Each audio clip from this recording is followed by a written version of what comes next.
I'm a Marxist. That is correct. But that does not mean, however, that I'm a communist. What is the difference between the two? Well, there's a great deal of difference. Several American parties in several countries are based on Marxism, such as Ghana.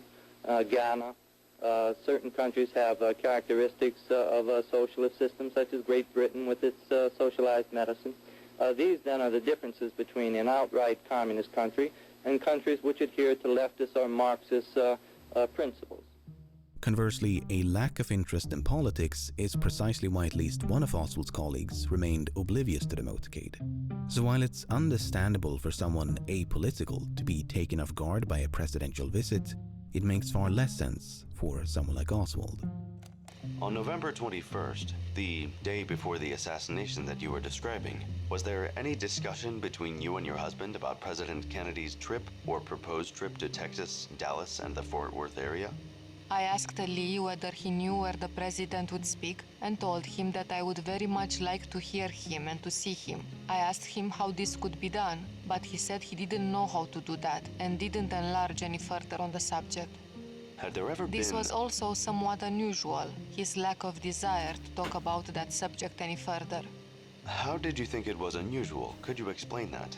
The fact that he didn't talk a lot about it. He merely said something as an answer and did not have any further comments. Do you mean by that, usually he would discuss a matter of that kind and show considerable interest? Yes, of course. He would have told me who would be there and where this would take place. We'll never know what Oswald was thinking when he spoke with James Jarman shortly before the assassination. But it is worth repeating, though, that Oswald was hired on October the 15th. That's a full month before the motorcade route had been decided, let alone announced to the public. 2 burritos. I put eggs. I scrambled eggs, 3 eggs, and I put beans in it.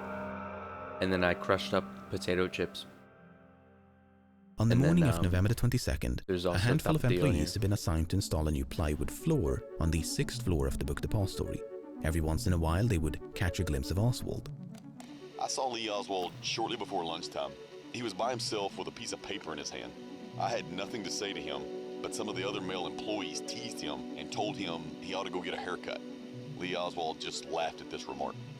Shortly before noon, it was time for lunch. For a bit of fun, they decided to race the 2 elevators down to ground level. As they began descending, they observed Oswald now standing on the 5th floor.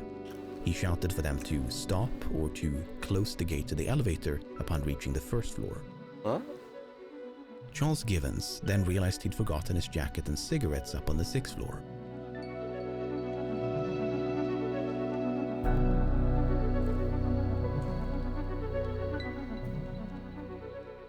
About to return to ground level, Givens spotted Oswald approaching.